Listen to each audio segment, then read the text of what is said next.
Brothers లో ఆషాఢం KG sale మళ్ళీ మొదలైంది. మరెన్నో క్రేజీ ఆఫర్స్ ఖైదీ చేయండి ఆర్ఎస్ బ్రదర్స్.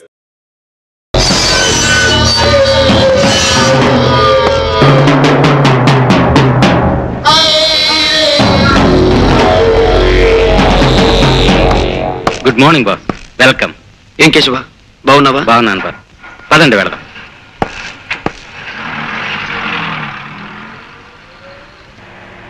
కేశవ బాస్, నా కోరిక ప్రకారం నేను సంపాదించిన ఆస్తిపాస్తులన్నీ పేదవాళ్ళకి అందజేసావుగా? చేశాను బాస్. మీరు చెప్పినట్లే మీ ఇల్లు వాకిలి సమస్తం పేదవాళ్లకు మీ పేరును దానం చేశాను.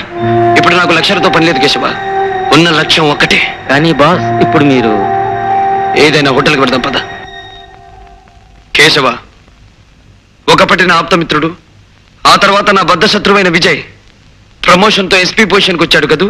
అవును బాస్. అతని ప్రాణానికి ప్రాణంగా చూసుకునే ఒక్క చెల్లెలుండాలి. ఆమె పెళ్ళై వెళ్ళిపోయిందా? లేదు బాస్, చదువు పూర్తయింది, ప్రస్తుతం ఖాళీగానే ఉంటుంది. వేటాడవలసిన మేక పిల్లని పులి ఒక్కసారి కళ్ళారా చూడాలి. ఆ అమ్మాయిని నేను చూసి తీరాలి. చూడు మేడం, రెడ్ రోజెస్ తో కట్టి ఉన్న పెద్ద ఫ్లవర్ బొకే ఒకటి కావాలి. రేట్ ఎంతైనా పర్వాలేదు, కానీ బ్రహ్మాండంగా ఉండాలి. ఓ సారీ మేడం, అలాంటి బుకే ఒకటి ఉంటే ఇప్పుడే ఎవరో వచ్చి తీసుకువెళ్లారు. మై గాడ్, మా అన్నయ్యకి ఇష్టమని రోజా ఫ్లవర్ బొకే తీసుకెళ్దాం అనుకుంటే లేకపోవడమా? Damn it. వేరే ఎక్కడైనా దొరుకుతుందంటావా? ఈ రోజు మార్కెట్ కి రోజా పూలు వచ్చిందే తక్కువ, మీకెక్కడా దొరకవు.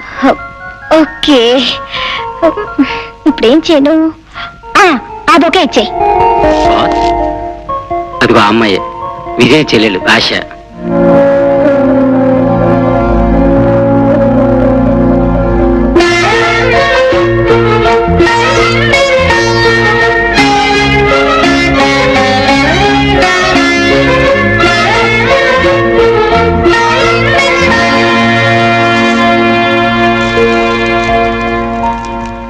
పోదాం. నీ పుట్టినరోజుకు నా శుభాకాంక్షలు. Thank you Vijay. Many many happy returns of the day. Thank you sir.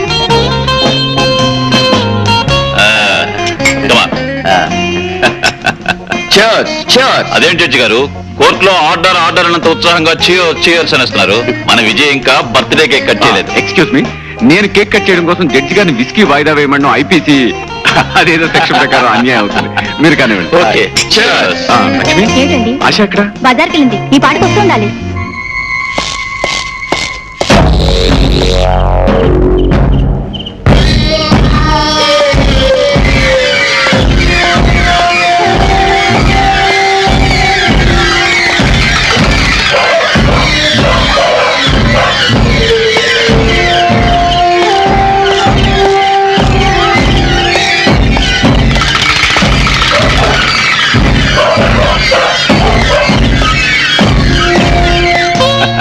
Mister Vijay, judge గారు మరో గ్లాస్ అందుకున్నారు. నువ్వు కేక్ కట్ చేయడం లేట్ చేస్తే ఆయన అవుట్ అయ్యే ప్రమాదం ఉంది. కాసేపు ఆగండి, మా చెల్లెలు ఆశ రాగానే కేక్ కట్ చేద్దాం.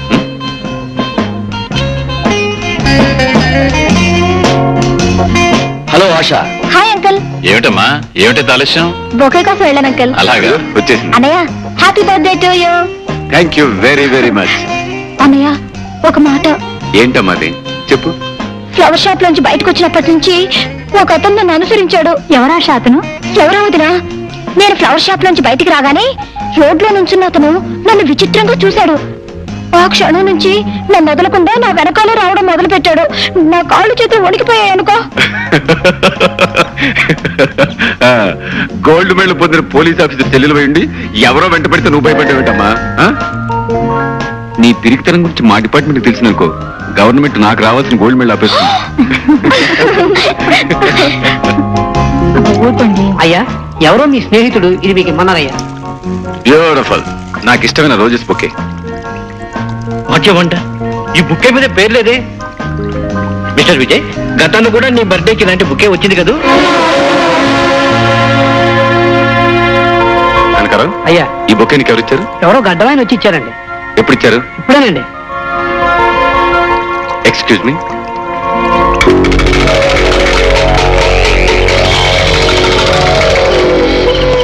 రాము, నువ్వా?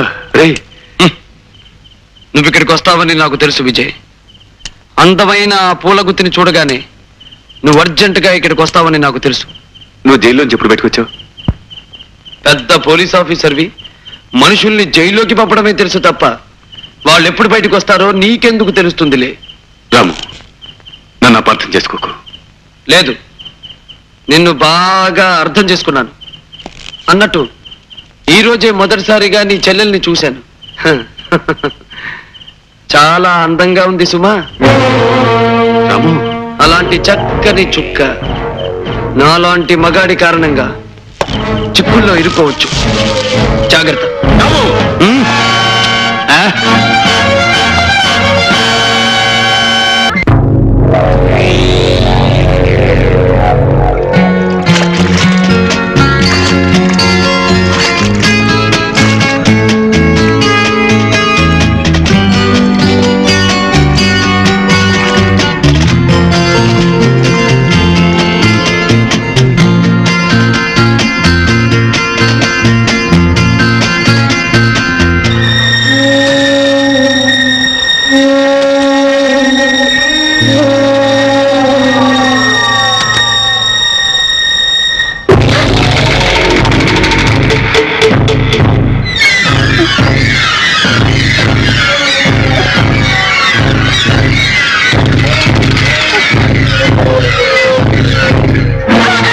అబ్బా, ఆడపిల్లని పట్టుకోవడం ఎలాగైనా? సారీ, ఎలా పట్టుకోవాలి మరి? ఆడపిల్లని మల్లెపూ అంత సున్నితంగా పట్టుకోవాలి.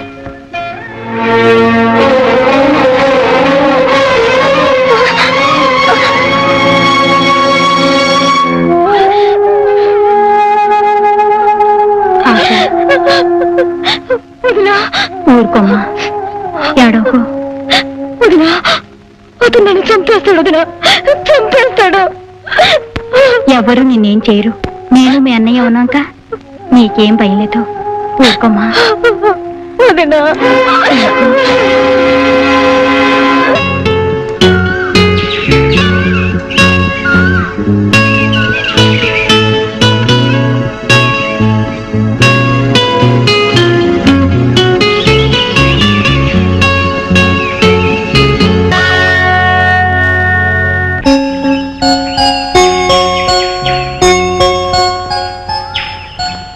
రాధ, ఆశా నీ రూపానికి ప్రతిరూపంగా ఉంది.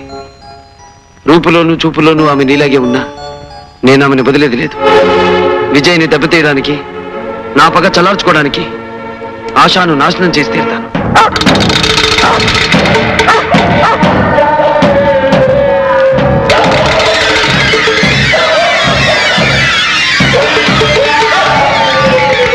ఏమండి, ఈ రోజు నుంచి ఆశాని వేయి కళతో కాపాడుకోవాలండి. లేకపోతే వాడు ఎంతో దుర్మార్గానికైనా సిద్ధపడచ్చు. నా పంచదార చిలక, ఈ 3 ఏళ్ల పాటు నాకు కంటిన్యూస్ గా స్వర్గం చూపించేశావు.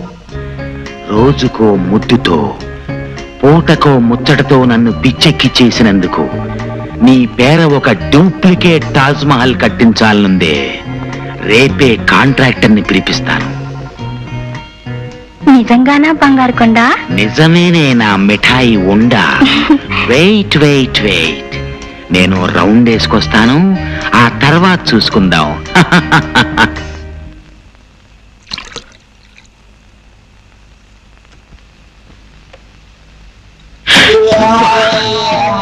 నువ్వు భుజంగరావు, లక్షలు పోసి పంకజాన్ని కొనేసి కోర్టులో అబద్ధపు సాక్ష్యాన్ని చెప్పించి నువ్వు నన్ను జైలుకి పంపించావని నాకు తెలుసు. కాకపోతే ఇప్పుడు ఏ పాపం తెలియని ఒక అమాయకురాలను ఎందుకు చంపావో నాకు తెలియడం లేదు. ఏమిటి వాగుతున్నావు? మందు పుచ్చుకోకుండానే తప్పుడు కోతలు కూస్తున్నావే. నేనెవరిని చంపలేదు. తెలియనట్టు మాట్లాడుతున్నావే. చంపితే కదా తెలిసేది. నేనెవరిని చంపలేదు. అలాగా? అయితే నాతో రా.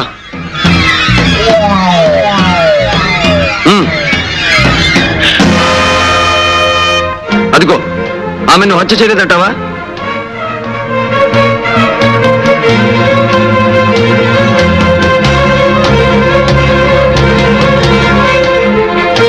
నేను హత్య చేయటమేమిటి? నా స్వప్నం నేనెందుకు చంపుతాను? నో, నేను ఈ హత్య చేయలేదు. నాకేం సంబంధం లేదు.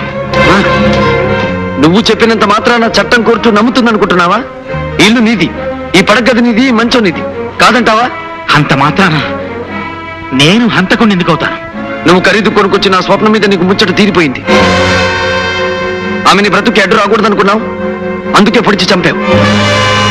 దానికి సాక్ష్యంగా ఆ కత్తి మీద నీ వేలిముద్రలు కూడా ఉన్నాయి. మరిప్పుడు కోర్టు ఏం తీర్పు చెప్తుందంటావు? ఇదంతా మోసం, దగా. నువ్వు నన్ను అన్యాయంగా అబద్ధాలతో విషవలయంలో ఇరికించాలని చూస్తున్నావు. అవును, అది నీ దగ్గర నేర్చుకున్న విద్య. అబద్ధాలతో అన్యాయంగా నన్ను నాడు వల్ల ఇరికించి జైలు పాలు చేశావు. ఈ రోజు అదే పద్ధతిలో నువ్వు ఉరికంబం ఎక్కబోతున్నావు భుజంగరావు, ఉరికంబం ఎక్కబోతున్నావు. నాకు ఉరి శిక్ష పెట్టు. నేను ఉరికంబం ఎక్కను, పారిపోతాను. చట్టం నుంచి దూరంగా పారిపోతాను. I will run away from the law. I will run away from the law.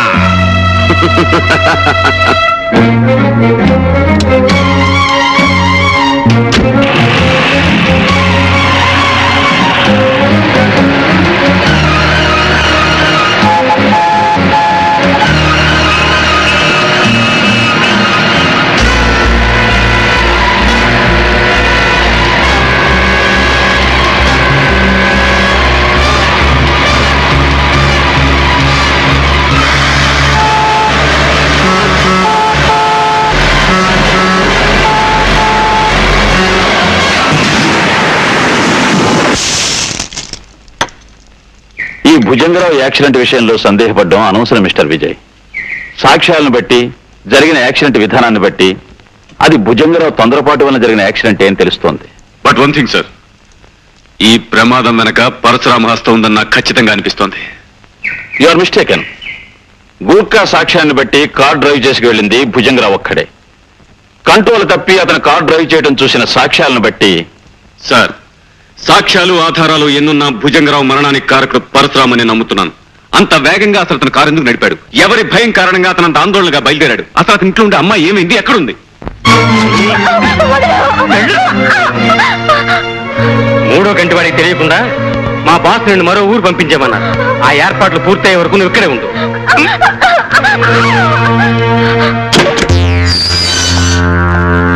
Salam Jackie సాబ్, సలాం. రండి.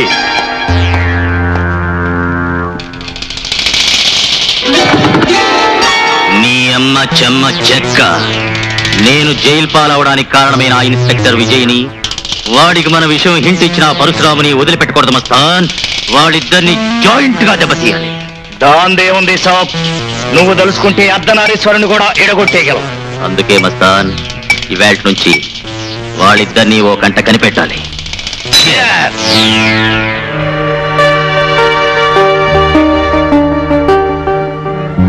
జైలు నుంచి బయటికి రాగానే సాక్ష్యం లేని విధంగా భుజంగరావు చావు కారకుడయ్యాడు పరశురాం.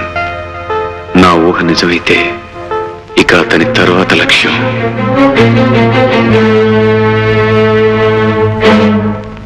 పద్మావతమ్మ, అమ్మాయికి కలెక్టర్ గారి సంబంధం చేస్తున్నందుకు మాకందరికి చాలా సంతోషంగా ఉంది. అంతా భగవంతుడి దయపిని గారు. అవునమ్మా, నిజమే. మరి ఏమిటి ఎస్పీ గారు హఠాత్తుగా ఎలా వచ్చారు? నీకు ముఖ్యమైన విషయం చెప్పాలి పంకజం. పంకజం పేరెత్తకండి బాబు. ఇప్పుడు పద్మావతి పేరుతో 10 మందిలోనూ మర్యాదగా బ్రతుకుతున్నాను. విషయం ఏమిటో చెప్పండి. పరశురాం జైలు నుంచి రిలీజ్ అయ్యాడు. పరశురాం? అంతేకాదు, భుజంగం చావుకు అతనే కారణం ఉన్న ఉద్దేశం. శుభవాణి నా కూతురు పెళ్లి చేసుకుంటుంటే ఈ కబురు ఏమిటి బాబు? ఇప్పుడు ఏం జరుగుతుందో ఏమో. నీ ఇంటి చుట్టూ మా మనుషులు 1000 కాళ్ళతో కాపలా కాస్తున్నారు. అతను ఇక్కడికి రావటం అసంభవం. బాబు, నేను పంకజం అనే పాత పేరుని, పాత జీవితాన్ని పూర్తిగా చెరిపేసి మర్యాదస్తురాలుగా మారిపోయాను. ఈ సంఘంలో ఒక గౌరవమైన స్థానాన్ని సంపాదించుకున్నాను. ఈ పెళ్లికి వచ్చిన పెద్దలు ఎవరికి నా పాపిష్టి బ్రతుకు గురించి ఏమీ తెలియదు. అందుకే నా ఒకగానొక కూతురు పరువు ప్రతిష్టలున్న పెద్దింటి కొడలు కాబోతుంది. ఇలాంటి పరిస్థితుల్లో ఆ పరశురాం ఇక్కడికి వచ్చాడంటే నా చరిత్ర బట్టబయలవచ్చు, నా కూతురు పెళ్లి ఆగిపోవచ్చు. అందుకే ఎస్పీ గారు, ఈ రాత్రికి ఆ పరశురాం ఇక్కడికి రాకుండా చూడండి. నా కూతురు మెడలో 3 ముళ్ళు పడ్డాక వాడు నన్నేం చేసినా బాధ లేదు, భయం లేదు. చూడు, నువ్వు అనవసరంగా కంగారు పడుకో. నీకు ధైర్యంగా ఉంటుంది అంటే ఈ పెళ్లి అయ్యేంతవరకు నేను ఇక్కడే ఉంటాను. ఆ పని చేయండి బాబు, మీకు బతికంతా రుణపడి ఉంటాను. హలో, ఎవరు? ఎస్పీ బాబు కావాలా? ఒక నిమిషం ఉండండి. హలో, ఎవరు? ఆశానా? ఏమైందమ్మా, ఎందుకు అడుస్తున్నావు? నీ వదిన ఇంకా రాలేదా? మై గాడ్, నేను ఇప్పుడే బయలుదేరొస్తున్నాను. భగవంతుడా, బతుకంతా తప్పులు పాపాలు చేసినందుకు నన్ను ఎంతైనా శిక్షించు, కానీ నా కన్న కూతుర్ని మాత్రం కాపాడు. తను పెళ్లి చేసుకుని ఏ కలతలు కల్లోలలు లేకుండా చల్లగా ఉండేటట్టు చూడు స్వామి. ప్రార్థనలు చాలులే పంకజం. పాపం చేసిన నీలాంటి పతిత కళ్ళల్లో నీళ్లు చూస్తుంటే మండే ఎడారిలో వాన కురుస్తున్నట్టుగా చాలా ఆశ్చర్యంగా ఉంది పంకజం.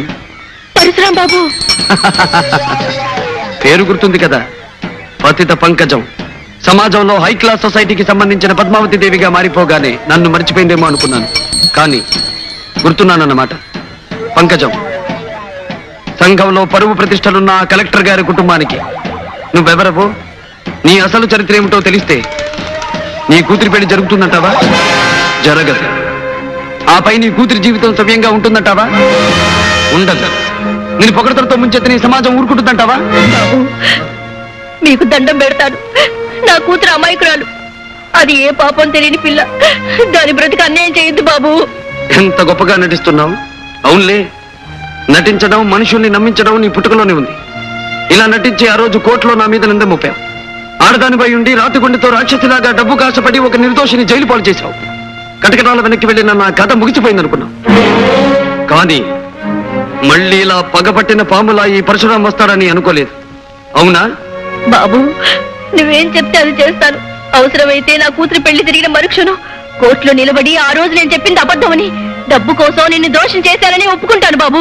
అక్కర్లేదు పంకజం, అక్కర్లేదు. ఆనాటి నీ అబద్ధం కారణంగా నేను అనుభవించిన 3 ఏళ్ల జైలు శిక్ష మాసిపోతు.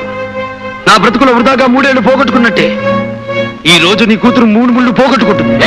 బాబు, అంత దారుణం చెయ్యొద్దు బాబు. బాబు, నా కన్నీళ్లతో నీ కాళ్ళు కడుగుతాను. నా కూతురు బ్రతుకు అన్యాయం చేయొద్దు బాబు, అన్యాయం చేయొద్దు.